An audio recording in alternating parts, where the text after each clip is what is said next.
Bonjour à tous et bienvenue dans cette vidéo du jeudi. Ça faisait des années que je rêvais de faire ça. On part tout de suite en road trip photo à moto à travers le désert californien. Ce rêve s'est réalisé grâce à MotoQuest, c'est eux qui m'ont prêté la moto. Je vous emmène avec moi dans cette belle aventure. C'est parti.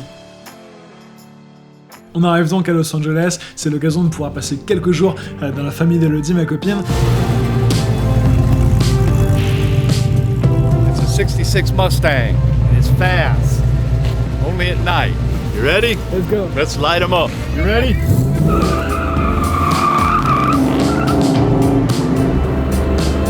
I pretend like I'm not interested or whatever, like a guy wants to race or whatever, and then I just punch it. You know? This one was doing the smoky burnouts. This one. De pouvoir également récupérer la moto chez MotoQuest, je vous en parlerai tout à l'heure, et surtout découvrir Los Angeles, Hollywood, Sunset Boulevard, j'étais jamais allé, même si c'est très touristique, c'est toujours cool à voir, et j'ai pu faire quelques photos. En direction de Palm Springs. Donc l'idée c'est vite pouvoir bifurquer en direction des petites routes qui sont vraiment cool à prendre en moto. Et pour ça, je vous explique. J'avais chopé une carte. Donc voilà, donc cette carte là, c'est une carte des meilleures routes à moto.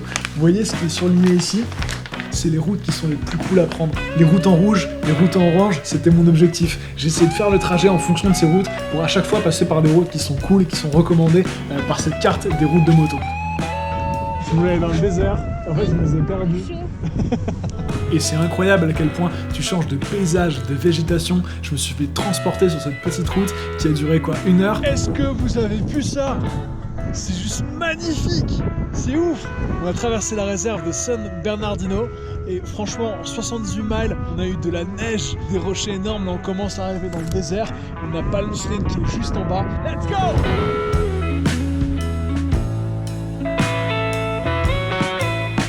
On arrive donc à Palm Springs de nuit et l'idée de faire étape là, c'est de pouvoir découvrir et shooter en photo une petite partie du courant moderniste de la ville qui a fait pousser au milieu du XXe siècle, en plein désert, toute une série de maisons au design très avant-gardiste, ce qu'on a appelé par la suite le modernisme du désert.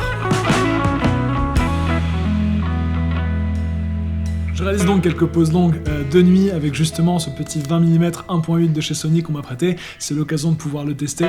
Et donc là, le challenge, ça va être faire fit ça sur la moto. Et heureusement, j'ai un sac étanche de 60 litres qu'on va attacher derrière à la place du top case. J'ai des objectifs, il y a des phares passés, c'est pas grave, ça marche. Ça c'est lourd. Celui qu'il faut pas oublier. Sac de matos. Un mec qui va attraper un animal sauvage. On y va? Oui. Quand tu fermes un sac, la règle c'est que t'as forcément quelqu'un qui veut reprendre un truc dedans. Yes. Je dis en français, non? On va Joshua Tree dans notre petite cabine. On va y arriver, Lélie. On va y arriver. Concentre-toi, tu appuies sur filmer, ça filme. Alors, où est-ce qu'on est déjà? Ça, faut savoir, c'est important. Super beau.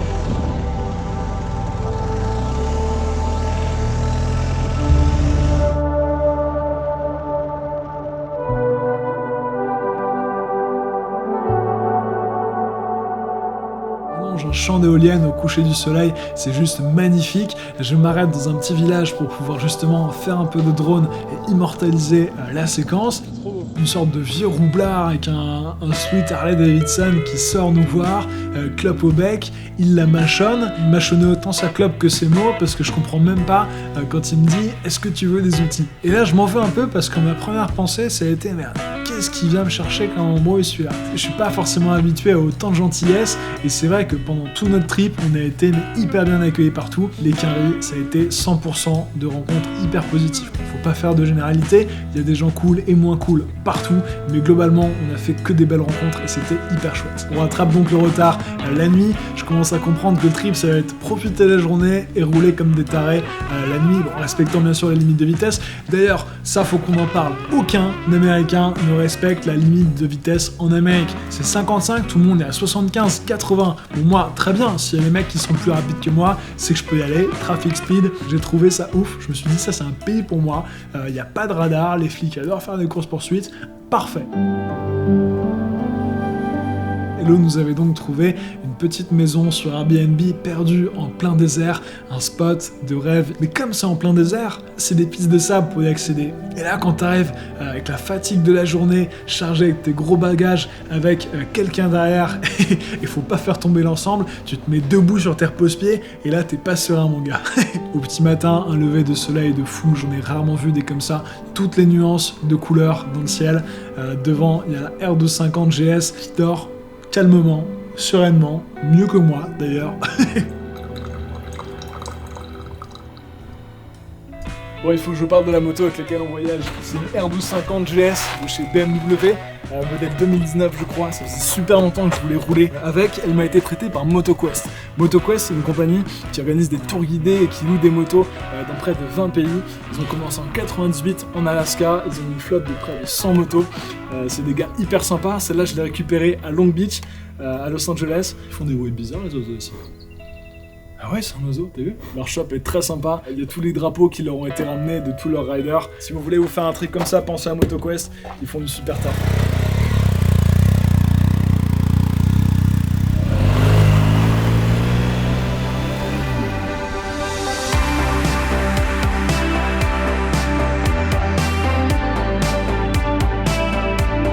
Alors, ta première fois en off-road?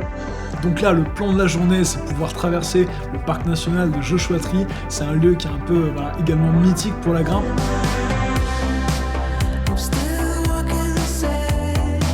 Le but du jeu, c'est pouvoir visiter la Riviera abandonnée de Salton Sea.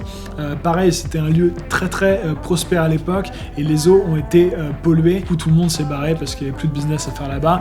Et le truc, c'est plus ou moins retrouvé à l'abandon. Ready to hit the road? Un peu moins d'entrain. Là on est actuellement à North Shore où il y a le musée international de la banane. Si c'est pas trop cool ça. Enfin, bref, le soleil est en train de se coucher.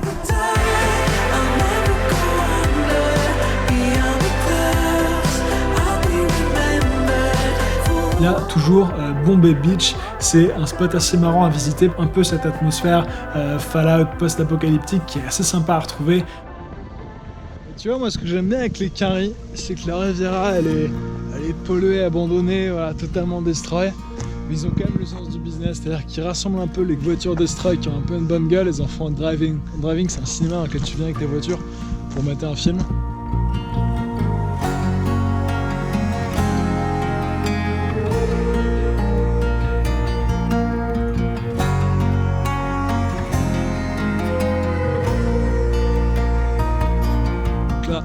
J'ai mon pied, le 20 mm 1.8, le tout nouveau, et comme ça je suis en train de shooter les étoiles et franchement c'est un vrai petit bonheur. Le lendemain, c'est direction la vallée de la mort. On a pas mal de miles à faire, plus ou moins l'équivalent d'un Paris-Lyon, voire Paris-Marseille peut-être. Donc il faut partir tôt et bien rouler. On va faire juste un bout de piste avant d'attaquer la route. Et surtout l'objectif final du soir, la Death Valley. Je me dis ok, on est plus ou moins là. La prochaine route qui va direction Amboy, donc sur la route 66, c'est par là qu'elle est. Donc on va tracer tout droit, ça m'a l'air d'être une route. Ferme bien ton casque, ok ?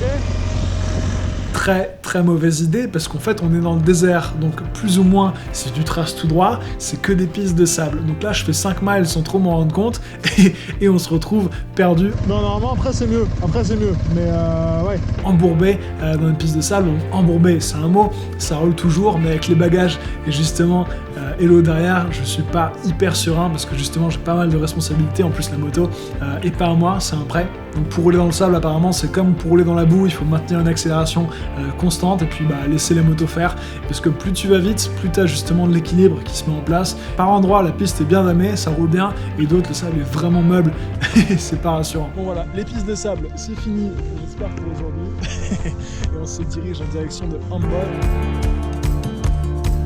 Ah! Eh ben mon pote, tu peux crier, il n'y a pas d'écho ici. Là-bas, il y a un motel qui est très connu, c'est le Rice Vacancy Motel Café. C'est un peu un repère de bikers en Harley. En même temps, tu me diras, c'est une des seules stations essence à la ronde. Donc t'as intérêt à faire le plein là si tu veux pas te retrouver sec en plein milieu du désert. On vient d'arriver à Amboy sur la route 66. À Amboy, il n'y a pas grand-chose à part une poste et le Rice Vacancy Motel Café. Et franchement, ça a de la gueule.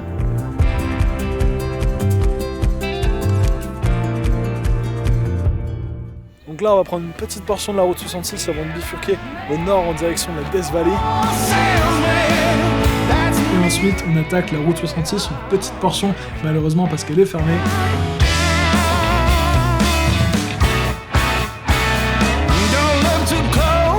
Voilà la portion de la route 66 qu'on a pu faire, elle est fermée devant nous. Et on traverse bien vite le désert du Moab.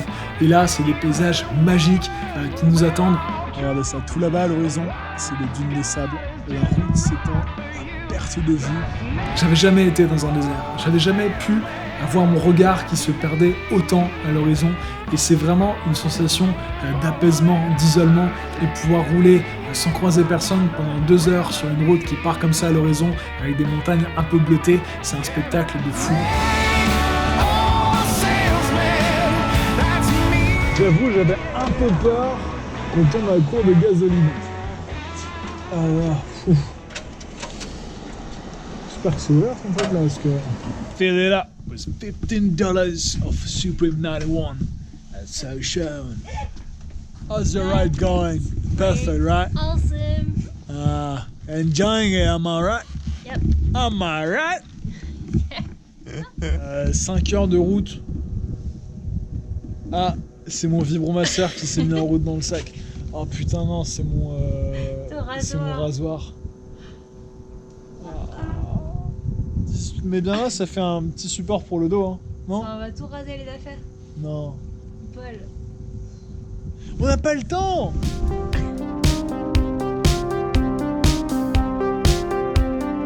On roule toute la journée, c'est des paysages de dingue qui se succèdent les uns après les autres. À chaque tournant, à chaque virage, tu te prends une claque. Bon, pas littéralement, sinon c'est un peu inconfortable, mais vous avez compris l'idée. Bravo ça. Voilà, bienvenue.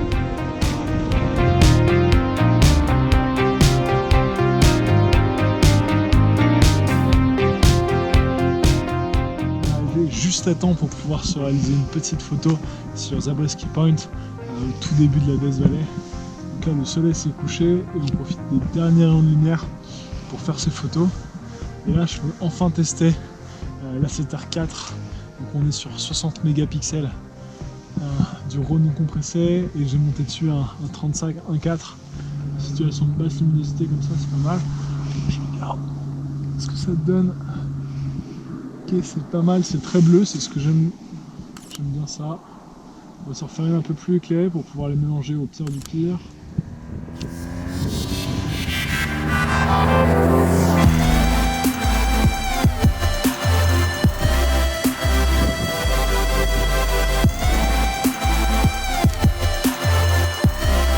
Le matin, on part rapido parce que l'idée c'est de pouvoir traverser d'est en ouest la vallée de la mort en direction du lac Isabelle dans la forêt nationale des Séquoias pour ensuite rentrer par le nord-ouest de Los Angeles.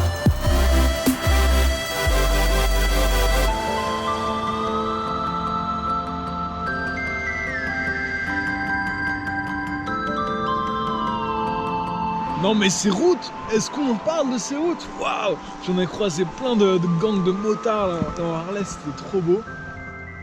On trace sur l'autoroute ensuite en direction de Los Angeles parce qu'il faut pouvoir rendre la moto à MotoQuest et ensuite prendre l'avion de retour pour Paris déjà malheureusement. Un immense merci à MotoQuest d'avoir permis de vivre cette aventure, ce rêve éveillé à travers le désert californien.